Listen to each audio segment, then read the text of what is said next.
Hi guys, welcome to my channel. I hope you're all doing very well. Listen, we're gonna have to skip through the pleasantries on this one. Guys, I'm so sorry, but we need to get cracking. We need to talk about the mess, the true disaster that was Love is Blind season 3. How outrageous. How outrageous. What?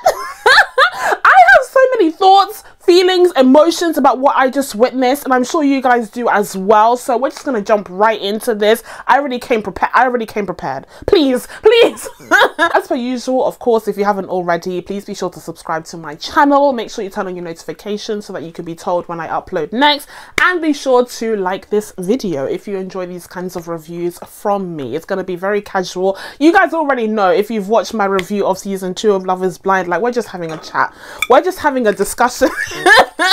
We're just having a chat here because I need to get some thoughts off my chest for sure, okay? Like, what I just witnessed cannot be legal. First of all, before we go through the individual couples, I did just want to go over my overall thoughts on the season in general. Let me put this down. Let me put this down before I chuck a bunch on my laptop. My first point is, I don't think that this season quite gave us the same burst of energy as the first 2 seasons of the show, especially the first season for sure. I feel like this season definitely started off slow. I wasn't really convinced by the chemistry between the couples in the pod stages. Like, everyone kept talking about how they were falling in love and everything, and I was like, where is the love? Where is the devotion? Where is the emotion? Like, I wasn't getting any of that, okay? So I was definitely disappointed at the beginning and was kind of waiting for it to get better. But to be fair to the season, it did actually get better as time went on, especially when the couples were forced to live in like the real world. I definitely feel like that's where the show kicked off. But at the beginning of season 3, I was kind of like, what are we doing here? Everyone's talking about how they're in love with so and so, and I'm not really getting that vibe at all. Like, this is kind of a flop. And just in general, I would say that when it comes to Love is Blind, I definitely think that the show is struggling to have that same spark that it did in season 1. I don't think it will ever be able to replicate that, honestly, because season 1 was just different. Like, we were in a different situation, okay, when season 1 dropped on Netflix, with the whole pandemic and everything emerging, but also, like, it was just a different vibe for the show itself because it was the very first season, and so the contestants themselves didn't know what to expect. They didn't know how to react to things. It just felt a bit more visceral and a bit more real, whereas here I feel like everyone already knows the drill. They're already reading off of this like unseen script, so to speak, and so I do feel like it kind of tampers the mood a little bit and doesn't make it feel as special as season 1 did. And next, I would say that I was slightly disappointed to see that there were no black women in the main cast, despite the fact that they were all over the promotional materials for this season.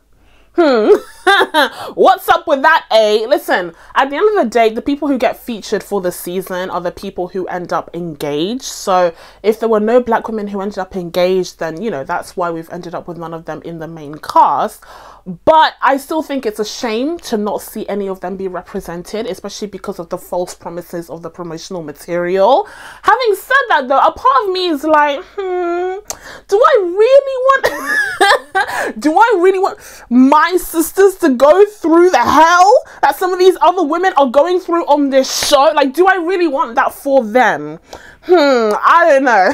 I think a part of me is glad that the black women on the show managed to evade the global embarrassment and humiliation that this season turned out to be. And my next point is just kind of like small and petty, but like, what's up with these like candid interviews? I can't remember if they were doing this in season 1. Like, maybe it was always there and I just didn't notice. But the candid interviews that they do with the contestants, where they're like lying down on the bed with their sleeping robe, or they're like in the bath with the bubbles everywhere, or they're sitting on the toilet, like all of these different like scenarios that they create to make it feel candid when they're having the interview with the contestant. It was weird. Like, it was giving a weird vibe for me. It was giving more staged, if anything else. Like, it felt more forced and staged than a regular interview would. So, like, I understand that they have to do their, like, confessionals and everything because it's a reality TV show, but they're trying to make it feel more natural and more real. But that wasn't the way to do it. Especially not with, like, the camera angles that they were using, where, like, you would get them from different angles, you know, in the bathtub. I'm like, what's going on here? Again, very small point point, but Netflix, fix that. I don't know how, but fix it.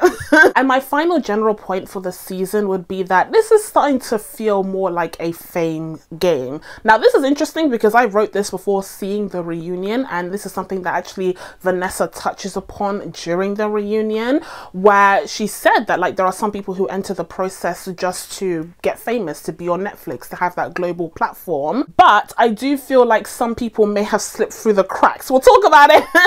Even though Vanessa's like, this is a rigorous process and people get, you know, filtered out, I think some of them may have slipped through the cracks, Nessa, okay? And they've ended up on the couch next to you. So again, we'll talk about it, but I do feel like it's palpable that some people are in this process just to get their 15 seconds of fame, just to build themselves a TikTok platform, because this is a show that's watched all around the world by millions of people, and they're taking advantage of that fact. And I wouldn't have a problem with that if it wasn't for the fact that there are other people involved, you know, in this relationship that they create, and that it ends up breaking those other people's hearts. You know, again, we'll talk about it, but that's the issue that I have. It's like, you want to have your 15 seconds of fame, whatever, my guy, but think about the other person. You know, you're making a fool of the other person here, and you're just being selfish and inconsiderate towards them. And how good do you look in light of that? Like, how good could you possibly look when you have ridiculed someone like that? Okay, so with all of that out of the way, guys, let's get into these relationships. Let's get into these couples. Oh my word, I needed to take another sip there because this one is a big one. Like, this one is just like a disastrous situation. But first of all, the way I'm going to be structuring this is I'm going to be talking about before the wedding, then the wedding itself, and then afterwards what happened in the reunion. That's how I'm going to split up my thoughts for each of the couples, right? So when it comes to Zanab and Cole before the wedding, again, I did not see any chemistry between these two whatsoever. I just did not get it. I don't know about you guys, but I really did not see any chemistry, any love, any affection, and really anything in common between them. Like, they felt like completely different people at completely different stages of their lives and different life experiences. They had nothing in common. And every time they got into an argument, I was like, guys, just break it off. Like, literally just break it off. I didn't understand why Zanab was fighting so hard to save this relationship, when really the relationship was just like, it wasn't giving. Like, it wasn't giving any passion, any love. And not only did I not understand why Zanab wanted to save this relationship so badly, but I didn't understand why she wanted to be with Cole specifically so badly. Like, Cole isn't a catch. Cole isn't a cat. Like, did she really love those blue eyes, okay, enough to put up with all his crap? Absolutely not. Cole is not a catch. I didn't understand her obsession with him. I felt like she just wanted to be in a committed relationship because she was feeling that kind of pressure at that point in her life, right? A lot of women go through this in society, unfortunately, where if you're in your late 20s, early 30s, I can't remember how old she is exactly, but you'll start to feel that pressure of like, oh no, I'm still single, I'm supposed to be married and have kids on the way and blah blah blah. And so if you don't accomplish that at that time, you start to make these rash decisions of like, oh okay, I'll just settle down with him because I need to be doing this right now. And I think that is a huge mistake, you know, oftentimes. And I think that's exactly what we're seeing with Zanab. Like, I think she just wanted to be in a committed relationship. She wanted to settle down. She was ready to be called a wife, and so she was even prepared to settle for Cole, who really sucks. Like, and another thing about Zanab and Cole that I noticed is that, okay, so before they met each other in real life and they had that honeymoon period, I didn't understand the chemistry there, right? But whatever, I didn't understand anyone's chemistry at that point anyway, so fine. But then you get to the honeymoon and you get to where everyone's like meeting up, cozying up, and some people slept together, and that's where I really saw no emotion, no chemistry. Like, I think that's where things broke down even further. They didn't even feel cordial anymore. They didn't even feel like friends anymore. You had that scene where Zanab and Cole are just so cold and distant towards each other. I personally think, okay, I'm gonna make it clear when it's just my opinion, I personally think that either one or both of the parties did not have the best time of their lives that night. That's what I personally, let's just put it that way. That's what I personally think. That's why I think they both woke up feeling a little bit out of sorts, because I don't think the night was spent in the best way possible, if you know what I mean. I don't think that the dream was realized. I don't think that the bed was rocked. Like, that's what I think happened. And so that awkwardness that they had the morning after, I think it stemmed from that. But they still tried to push through for some reason. I guess they still saw something in each other that was worth fighting for. At least Zanab did in Cole. And then, of course, we need to talk about the attraction side of things, the physical attraction side of things. Obviously, the series is called Love is Blind, but some of the contestants that go on this show do not understand the concept of the show, even though it's written right there in, like, you know, bold gold letters. It's made very, very clear. They say it literally every 2 sentences: love is blind, love is blind. And yet some people that go on the show, it doesn't quite sink in, it doesn't quite go in, even though it's all over the place, even though the premise of the series is very clear. And I think Cole is one of those people, because the second that he took a look at Zanab, I think he was disappointed by her appearance, and I think he decided that he wasn't physically attracted to her, and therefore he was put off by the relationship. And I think it's horrible, especially when you consider what happened after that, and we'll get into the reunion and everything. But I think it's horrible, because if you already know that you are really specific about your preferences when it comes to physical appearance, then why on earth would you go on a show that's called Love is Blind? I'll tell you why. I'll tell you why in a second, okay? But that's my issue with this whole situation. It's not condemning him for having a preference or whatever. It's the fact that he's bloody got this very specific preference in what he wants in a woman, and yet he's going on a show called Love is Blind. Let me calm down. Let me calm down. So that was one thing, right? His preferences for a woman, whatever. But then you get to what those preferences are, and that's another separate reason for why I was pissed at Cole. Cole is into white women, period. Let's not sugarcoat it. Let's not dance around. He even said it himself. I suspected this before he even said anything. But then there's that episode where he literally sits her down. They're talking about the event that happened with Colleen.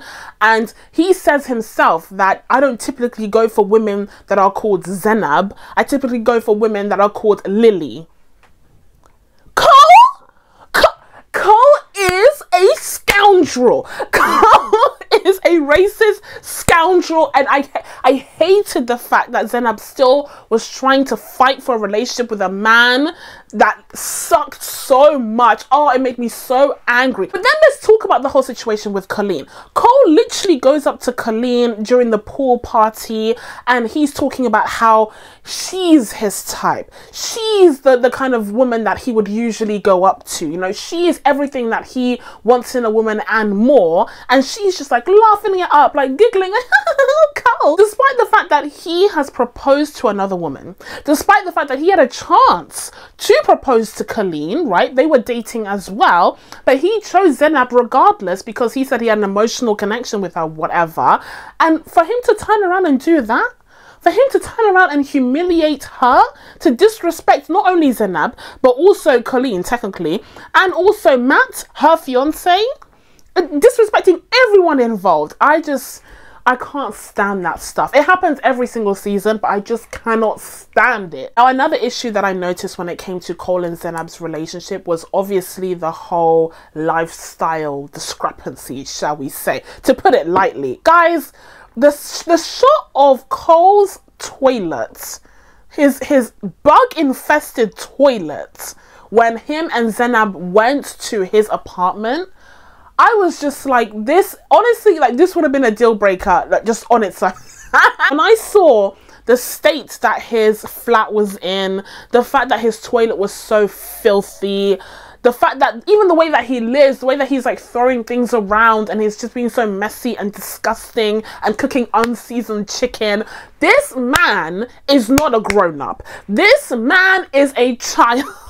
And that was another issue, was that it felt like Zanab was constantly like nagging him and like mothering him. And I was like, why would you even be attracted to that? You know, aside from all the other problems going on in your relationship, why would you even want to fight for this thing where you're like dragging this person along into adulthood? He's not there yet. He's being a teenage boy, and that is so gross and unattractive. I did not understand why Zanab was fighting so hard for this man. Now, Cole did mention in the reunion that the way that the scenes were edited made it look worse, like it really emphasized that dynamic in their relationship. But I would still argue that that dynamic in the relationship still existed. Like, they didn't create the dynamic, right? The issues were still there. So my point still stands that like Cole is a child, and even though he said that he wasn't able to clean up his flat before leaving for the process, I still think that the fact that his flat had gotten to that stage is embarrassing. Like, the fact that we have footage in 4K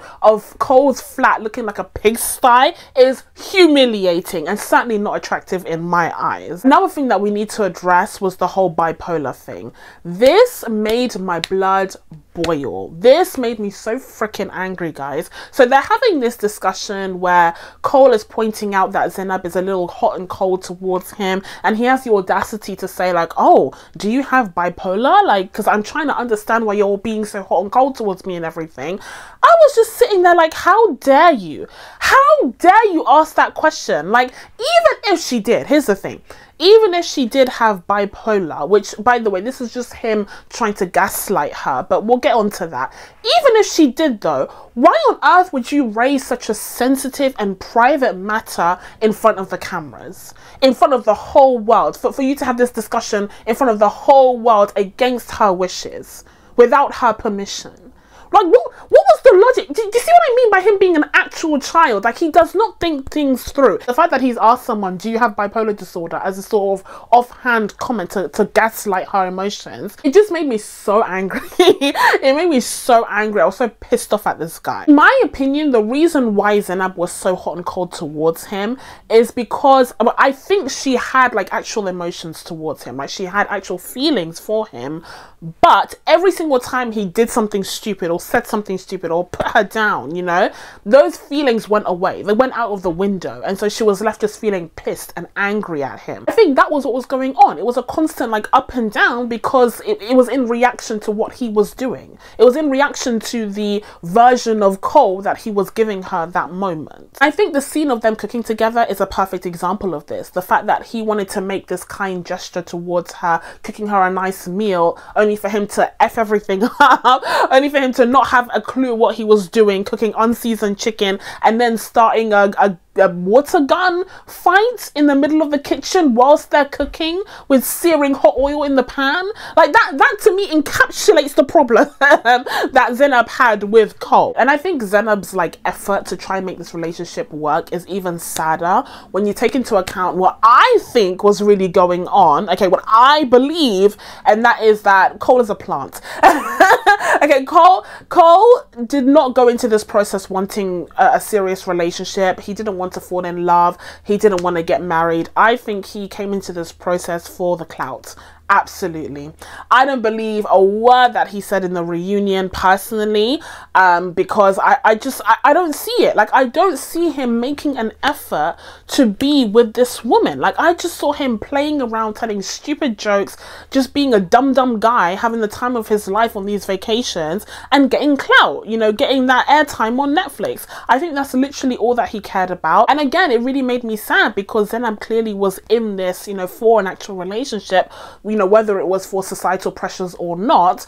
But Cole to me was just a clown. Like, he literally did not take this process seriously. And I think the fact that Cole's family chose not to get involved in the process at all speaks to that theory. I think his family members and his parents and everything knew that he was only doing this show for the clout, you know, for exposure.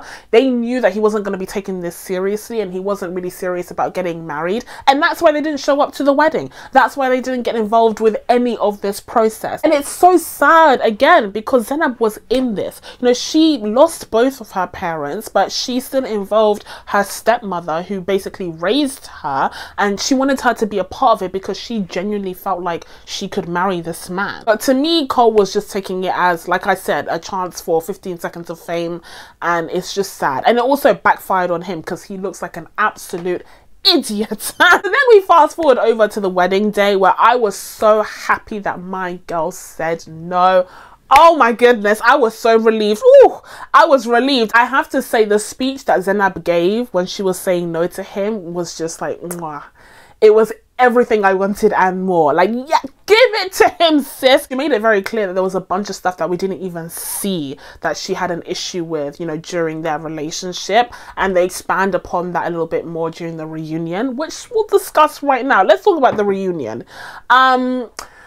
It's just really, really sad and upsetting, you know, when you see gaslighting taking place live in front of you in 4K.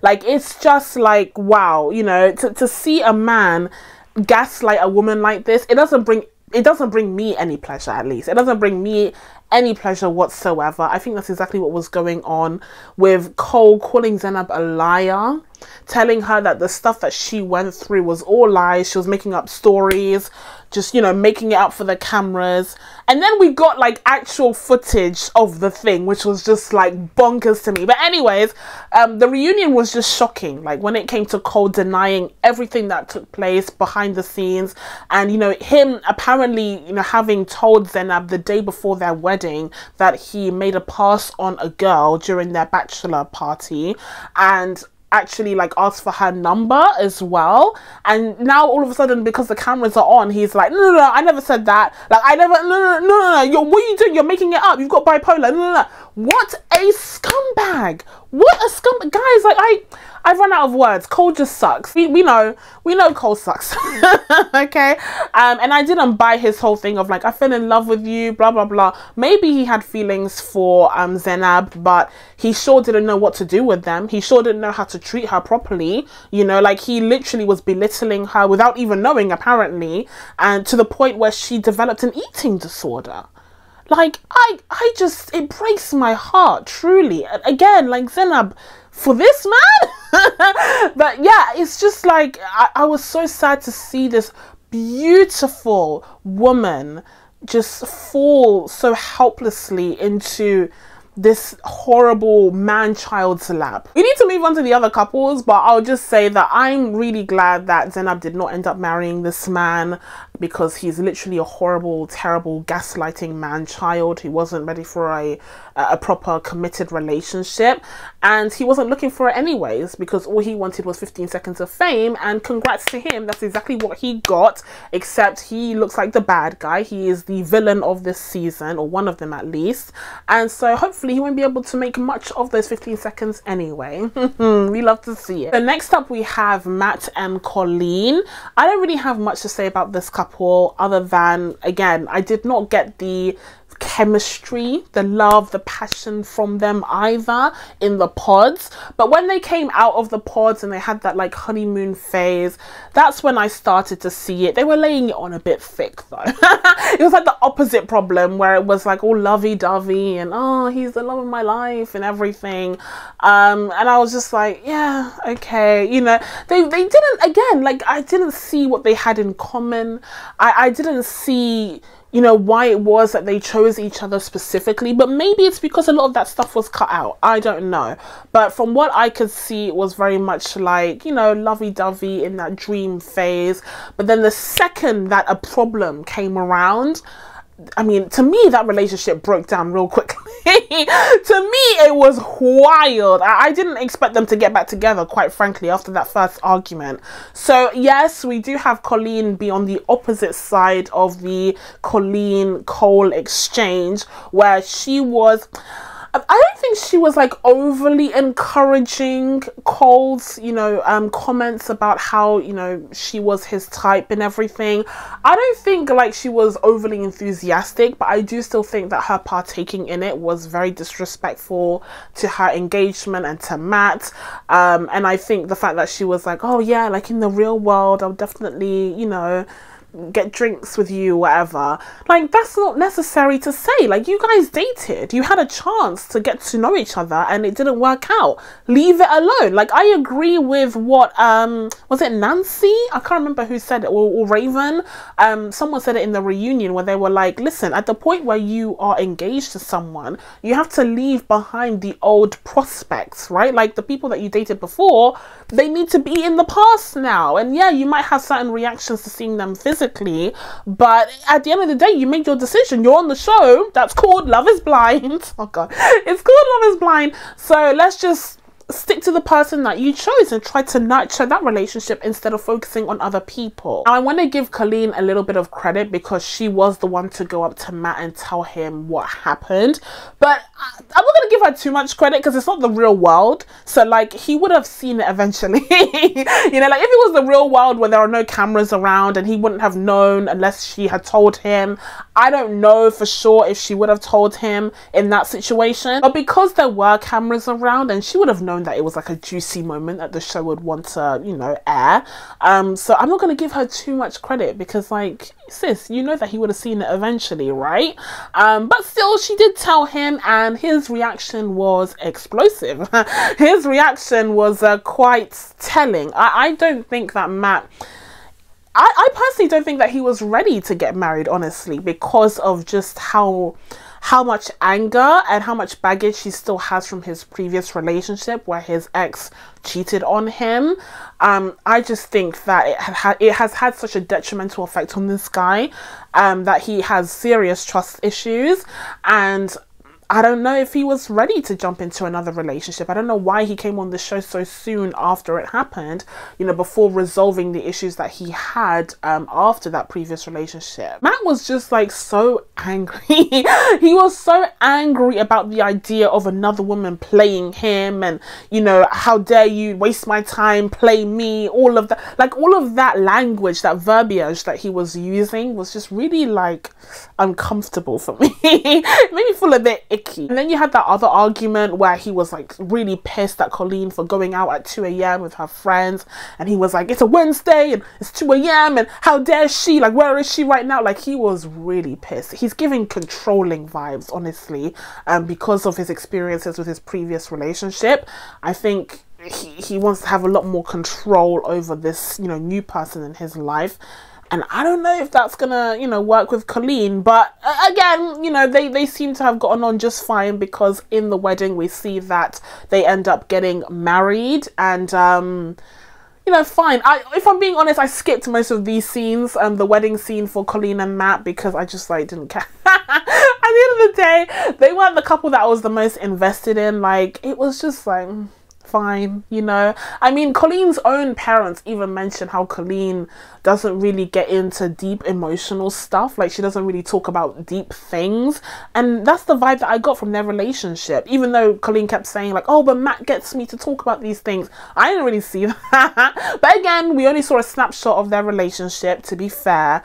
But overall, like, good for them for getting married, and good for them for, you know, being married at the reunion still. Although, speaking of the reunion, apparently they're living apart. You know, at the time of filming the reunion, Colleen did mention that they're not living together, and that she, you know, has some flatmates and she didn't want to leave them because she's still paying rent there and blah blah blah. I personally didn't understand why people were so shook by this explanation. Like, I didn't get why Vanessa was kind of pressing the issue so much.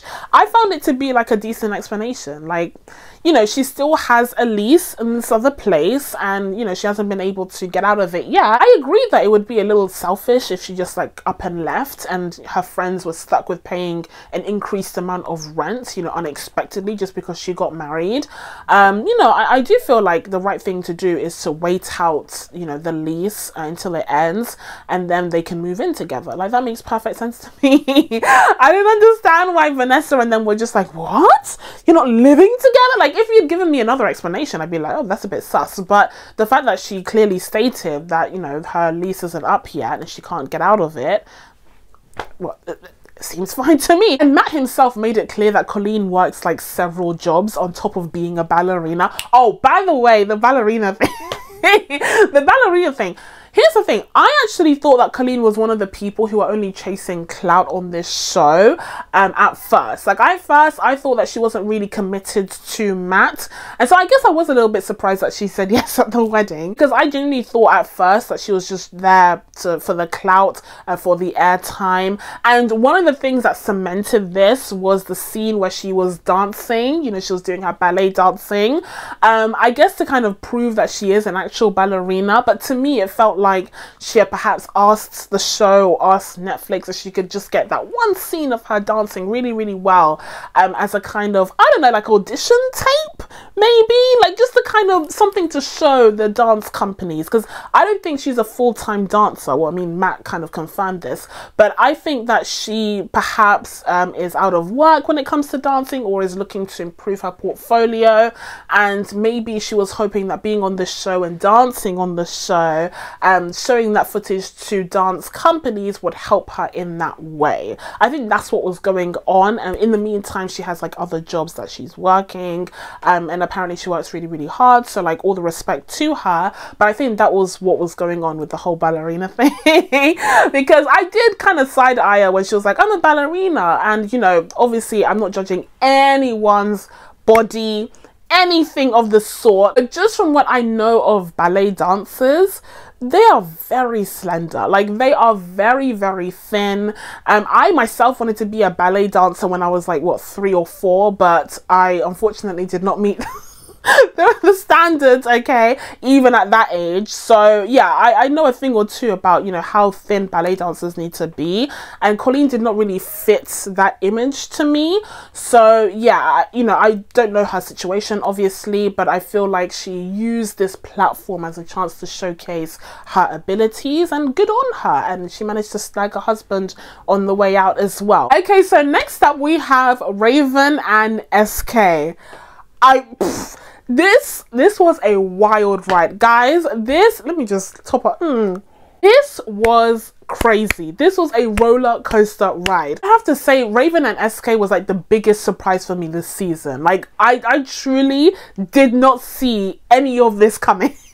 First of all, we'll talk about before the wedding, right? I did not get any passion, love, affection in this relationship. Certainly not from Raven. I got it from SK towards Raven. Like I definitely feel like he made the effort. He was being so kind and gentle with her and considerate towards her. On Raven's end, like I just was not getting that same energy whatsoever. Sis was just very aloof. Like I just didn't understand her. I found her quite bizarre, and that's even before we take into account the star jumps, or the jumping jacks if you're American. The star jump incident was wild. This was before she even settled on SK, when she was still dating Bartise. Oh, we'll talk about Bartise. When she was still dating him, he's like pouring his heart out to her, like talking about all these emotional things, and she has the audacity to get up and do star jumps. Sis, what? When I saw that scene, like I genuinely thought it was fake. Like I didn't understand what was going on. She was literally so unaware that she started doing star jumps while someone was trying to talk to her, like, and having a really deep discussion and pouring his heart out to her. Like listen, let's get it very, very clear right now. I do not like Bartise in the slightest. I despise that man. I think he's the biggest villain of this whole season. We'll talk about it later, okay? But in that moment, when Raven got up to do star jumps while he was talking, literally pouring his heart out to her, I have to be on his side, like, and I hate that. I have to side with Bartise on that one single occasion, because what am I supposed to do? Sis was wrong. She was dead wrong for doing that. Then she finally got engaged to SK, and they met in the real world. And if I'm being honest, I felt like she was a little bit disappointed in the way that he looked. I feel like it took her a moment to kind of warm up to him and get that physical attraction going. They weren't one of the couples to like jump into the bed really quickly, unlike, you know, some of the others. Like they took their time with the physical aspect of their relationship. So yeah, I do feel like it came from her just kind of warming up to the idea of being with him physically, whereas on his side, I mean, she is stunning. Again, everyone kept talking about it. She's a bombshell, showstopper, whatever. But she is, you know, really beautiful woman, and she knows it. But at the end of the day, like I said, with everyone else, you know, she went on the show Love is Blind. So like, you're gonna have to, you know, be prepared for falling in love with someone that you might not necessarily automatically be physically attracted to. But then when we got into the discussions between SK and Raven, we started to see the issues there as well. Like the fact that SK was planning on going to grad school in California whilst Raven would remain in Texas. I believe this whole cast is from Texas this time around. And so they would have to do things long distance, which I think is an endeavor, especially when you got into a relationship in such an unconventional way to begin with, to also have to deal with a long distance relationship. That is a tall order, and that's definitely something that, you know, caused a bit of friction in their relationship at that stage. And honestly, I have to say, I found it to be a little selfish of SK to bother going on the show in the first place, considering the fact that he knew he would have to move to California for 2 years to go to grad school. Like, I just felt like, why do Love is Blind now, okay, if you have to go to grad school for 2 years? Like, he may as well have just waited. Or maybe he would have met someone in grad school, like he would have fallen in love there. Like, I didn't understand at first why he wanted to rush, you know, into things, knowing that he was embarking on this new journey so far away from Texas. But then it kind of became clear to me that he's been pressured by his family to get married. Like, I feel like his mum has constantly been asking him, when are you going to get married? When are you going to get married? I mean, she even says so, you know, on the show. And I think that's what led him to apply now and to go forward with the show now, even though it wasn't the best time for him to do so. And it was quite inconsiderate, considering, you know, what his partner would have to go through if he made it this far, which he did. And family in general continued to play a big part in the disagreements between the two. We had the fact that Raven's family decided, you know, to not go to the wedding, even though they had talked to SK, they decided not to attend. And so, you know, I feel like that also caused a lot of friction, especially considering that SK is a Nigerian man and he's very close with his family, who are quite traditional. And so, yeah, like, that was definitely an issue to see that, you know, his potential bride wasn't going to have anyone from her family attending their wedding. Speaking of SK's family being traditional, that is also made very clear when Raven has to go shopping for fabrics with SK's mum. And then SK's mum and I think his auntie and his sister tried to give Raven some advice about, you know, married life, and they're like, always make sure there's stew in the house for him to eat after work or whatever, and you have to humble yourself. And guys, I was fuming. Guys, you have no idea what that conversation triggered within me. I need a drink. You have no idea what that conversation triggered within me. When I heard that auntie be like, you have to humble yourself because he's still the man, flames coming out of my ears, flames coming out of my nostrils. It was like, I was so freaking angry, because this is classic auntie talk, classic traditional African family.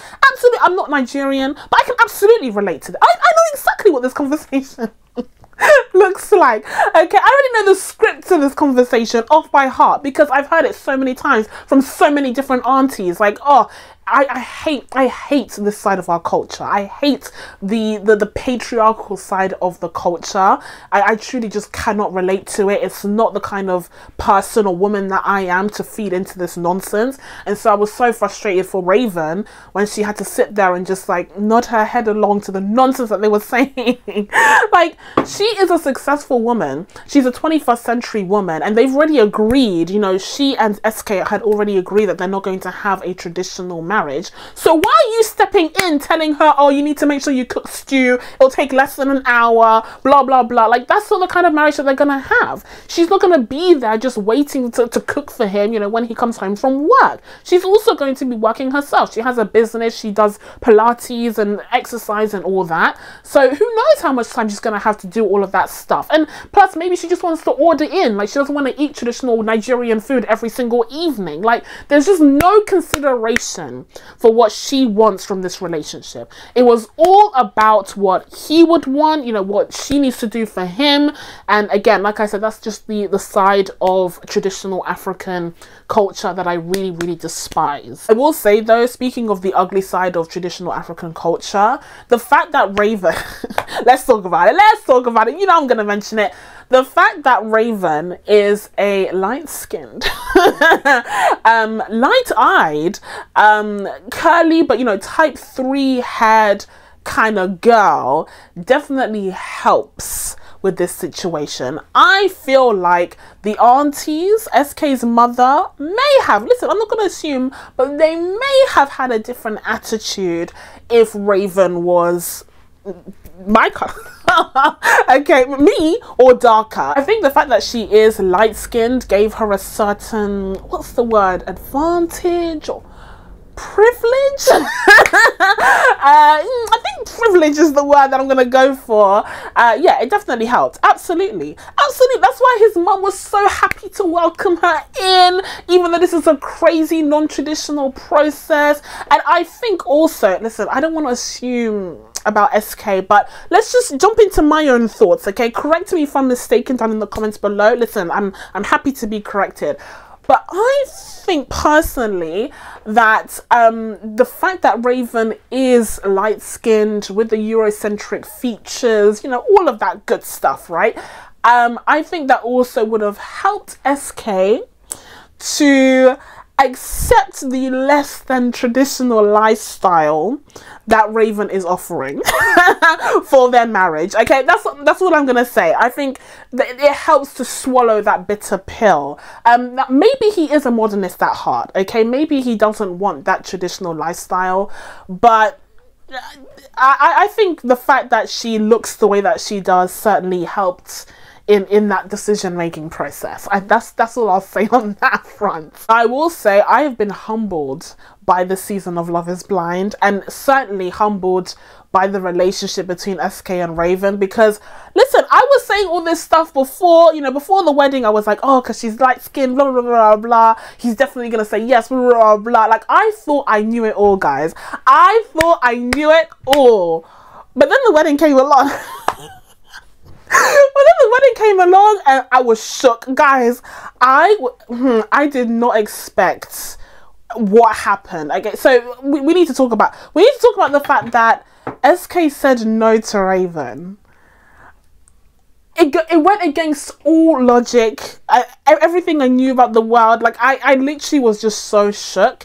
And I was like, there has to be something more to this. Like, there has to be something that we don't know about.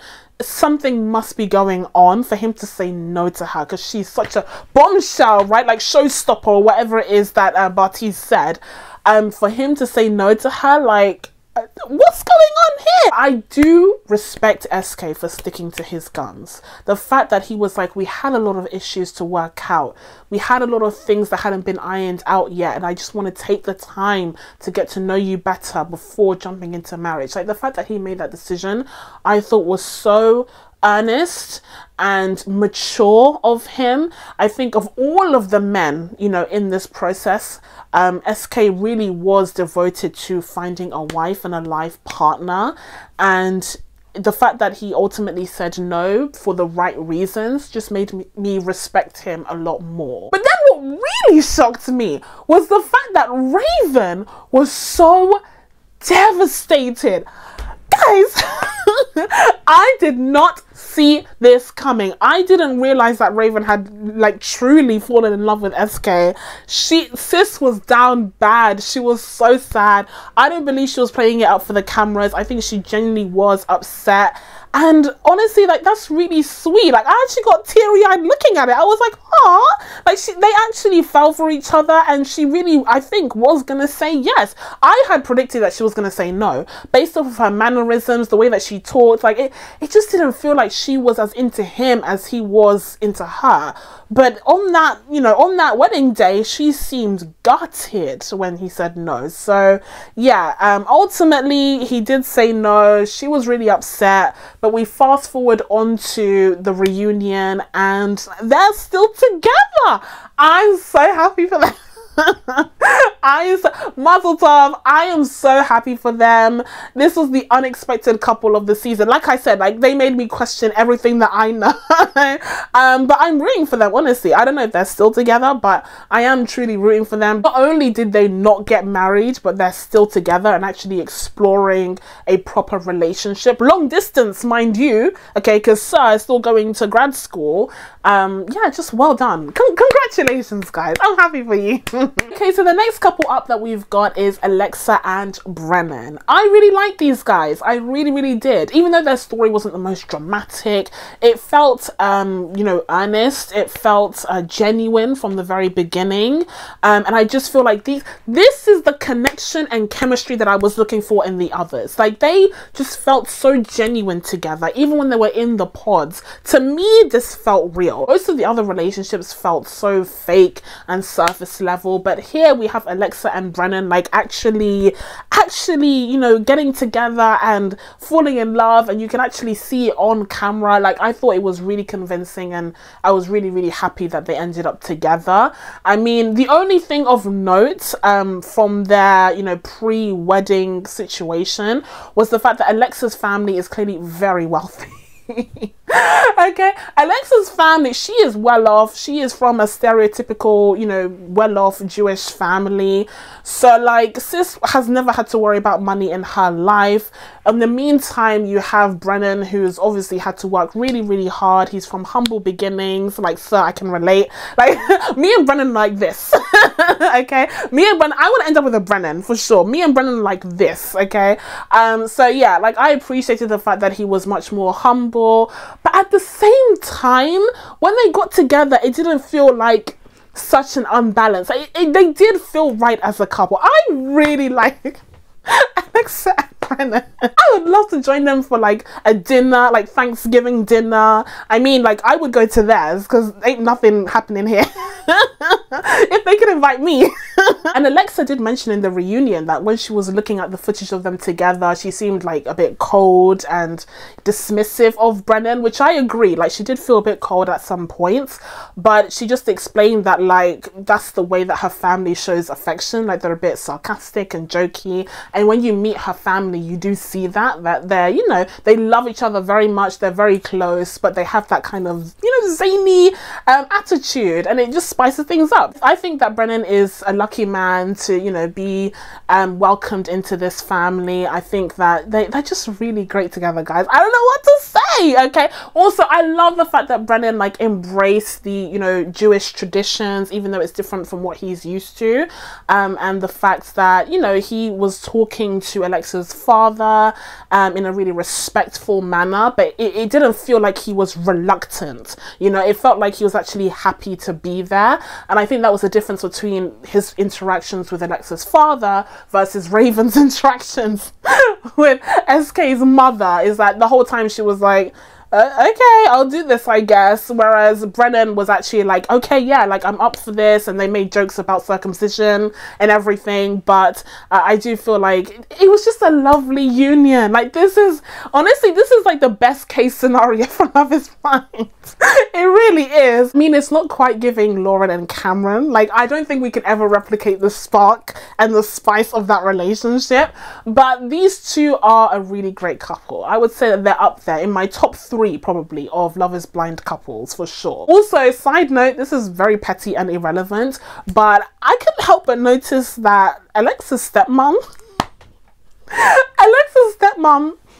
looks younger than her. What? That is interesting. Alexa's father is, listen, he's like a hip older man, you know, like, he's a hip, handsome older man who's clearly done very well for himself, and his wife is, you know, clearly reaping the benefits and, you know, getting the nose job and the lips done. Everyone has their lips done. God damn it, when will this trend end? Okay, like, the lips don't always look proportionate to the face. Anyway, listen, I'm not going to judge people's bodies here, so let's move on to the next couple, because we have a lot to discuss there. Let me pour myself more wine. Let's move on to the next one. So next we've got Nancy and Bartise, and look, I'm drinking because this is just like, what can be said about Nancy and Bartise? Like I said before, to me, Bartise is the biggest villain of the whole season. But let's talk about before the wedding. Let's talk about before we knew this information, right? So once again, I didn't really understand the passion and the love that this couple supposedly shared. I guess, you know, out of all of the couples, some of their interactions in the pods did feel a bit more meaningful, but I think that was mostly coming from Nancy because she seems like such a genuine person versus Bartise, who is a clown.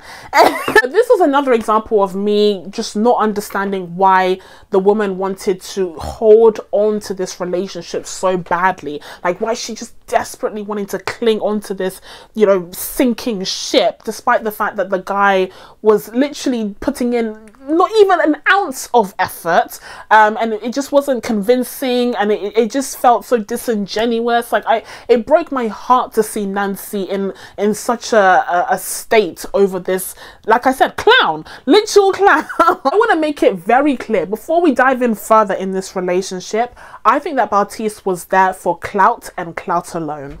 I think Bartise was there for nothing but clout. That is all that he cared about, in my opinion. In my opinion, don't sue me. In my opinion, that man, in my opinion, did not care about Nancy whatsoever. I think that this man came on the show to have his 15 seconds of fame on Netflix. But if he so happened to fall for a woman, you know, if he so happened to be attracted to someone, then he would pursue that relationship. But that would be like a happy coincidence. It would not be the purpose of his role in this show in season 3. I think that was what his intentions were, and it was very, very clear to me from pretty much day one. Just by the way that this guy talks, nothing that comes out of Bartise's mouth feels or sounds authentic. Every single time that he spoke, to me, it sounded like a rehearsed speech. The way that he would speak about his relationship with Nancy, like, I'm in a relationship. He doesn't sound like that. I'm in a relationship with Nancy and it feels great, and we're having these warm feelings for each other, and it's all very emotional, and even though my emotions towards her don't extend to physical attractions, but it's still worth exploring this thing. Nothing that he said felt real or authentic. Nothing that came out of that guy's mouth felt real. It just annoyed the hell out of me. I would skip through him talking, honestly. I would skip through his confessionals because they felt dumb as hell to me. Like I said, I think that Bartise was on this show to get famous. Like, I think he was here for clout, period. I think if he ended up in a relationship, it would have been a happy coincidence. But unfortunately, the second that he laid eyes on Nancy after proposing to her, as his second choice, mind you, because Raven had done the star Raven had done the star jumps. I think when he proposed to her and saw her in person, he was disappointed, and it cemented the fact that he wasn't going to explore this relationship any further than the wedding day. Like, I think from then on, he decided that he probably was going to say no at the altar, and he just made her life a living hell until then, and we had to sit there and watch. It's so sad. Now, of course, we all know that Bartise had a very different reaction to seeing someone else in person, and that was, of course, Raven, where he was fumbling, stumbling over his words, being like, she's such a babe. She's what a freaking moron. He annoyed the hell out of me in that scene. Like, can you imagine the audacity? He obviously sees Raven in person and he likes what he sees, right? She's his type. Everyone's talking about like, oh, that's my type, that's my type. Again, why are you on Love is Blind if you have such a specific type? But anyways, he sees her and he literally just can't even begin to function. He literally malfunctions right in front of the camera in 4K. And that's one thing, to malfunction in the moment. And it's another thing to then talk about it with the boys behind the scenes. But to then go back to the hotel room or wherever it was that they were staying, go back to your fiance, lay there in bed, and then tell her to her face, Nancy is a babe, Nancy is a bombshell, she's a showstopper, she's a whatever. Why that? Like, what?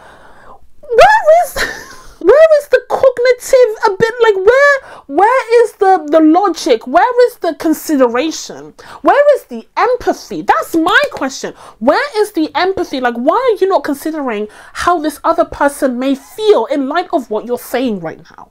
it's truly just a lack of compassion, a lack of sense, and a lack of empathy for me, which goes to show again, he could not have ever loved her. If you love someone truly, you would show them empathy. If they're hurt, you feel that hurt, you feel that pain. But he felt nothing towards Nancy from the very get-go. I'm telling you, this man was a fraud. Although, side note, since we're already talking about that scene where Bartise was going on and on about Raven, I did just want to mention that I did notice, okay, I did pay attention to the fact that Nancy was like, oh, I saw SK for the first time and I'm glad that I went with you. Like, I'm glad I didn't go with him. I was like, sis, that reaction doesn't look cute either. Like, that reaction towards SK didn't look cute. It was giving colorism. It was giving like, you know, if you're not attracted to SK, fine, but again, you're aware that you're on camera, right? You're aware that everything that you say is being filmed. Like, maybe just word it in a way that's less offensive, because sis, that was not a good look on you either, okay? Like, let's be real. It was a bit sus to me. But even with that little comment that Nancy made, I still don't think she deserved to be publicly shamed, publicly humiliated by Bartise that way. Now listen, even aside from the physical attraction element, the couple did have other disagreements, like their stances on abortion, for instance. And I agreed with Vanessa, you know, as she mentioned in the reunion. I do think that this is a conversation that they should have had in the pods, for sure. This can be a deal breaker for some people, and the fact that they were only having this conversation mere, I don't know, days before getting married, I think was quite irresponsible and a huge oversight. I mean, maybe you could chalk it up to Bartise being 25. I don't appreciate this derisiveness towards 25-year-olds though. I don't appreciate the fact that, you know, a lot of them were like, oh, he's 25, so he's an idiot. Like, I understand that there's obviously going to be a difference in maturity, especially if a man is 25 and the woman is like 31, as Nancy is, or 33. But I still think that not all 25-year-olds are the same. I still think that I personally was an extremely responsible and mature 25-year-old. I recently turned 26, so it's in the past now, unfortunately. But I do think that, you know, some people are more mature than others, regardless of, you know, their age. For example, Cole. Like, I can't remember how old Cole was, but he's a child. It doesn't matter. Like, if his age has a 2 in front of it, it doesn't make sense because he's literally a teenager. So yeah, like, it depends on people's life experiences and the way that they were raised.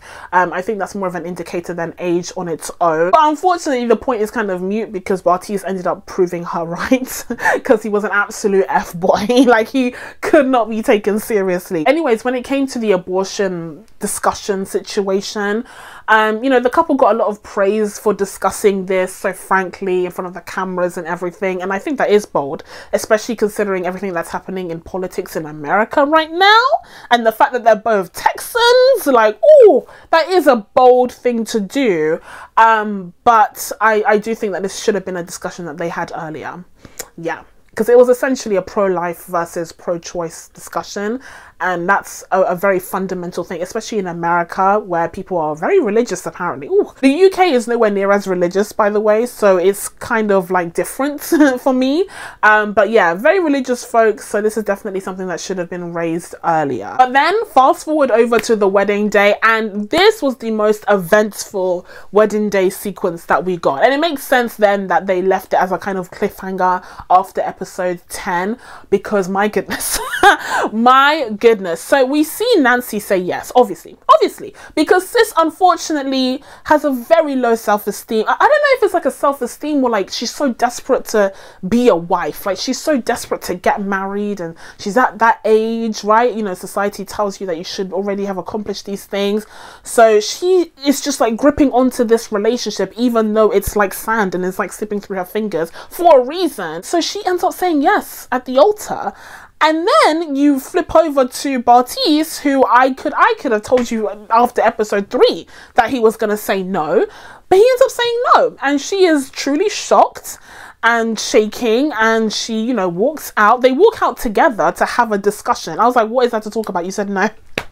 What is there to talk about, sir? Like, you're not Raven and SK. What is there to talk about? You see them walking out, trying to have like a private conversation or whatever, but then you see Nancy's mum like following them and trying to, you know, discuss this because she's shocked. You know, she's really upset. She was invested in this relationship. This is her only daughter, and she thought that it was genuine. She thought that it was real. She thought that her daughter would be getting married today, but instead, no. Like, the man has ended up saying no, and after Nancy said yes, mind you, so she's really just upset about what's going on. Nancy kind of like, you know, tells her to go away and tells her, you know, don't do this right now, I just want to talk to him.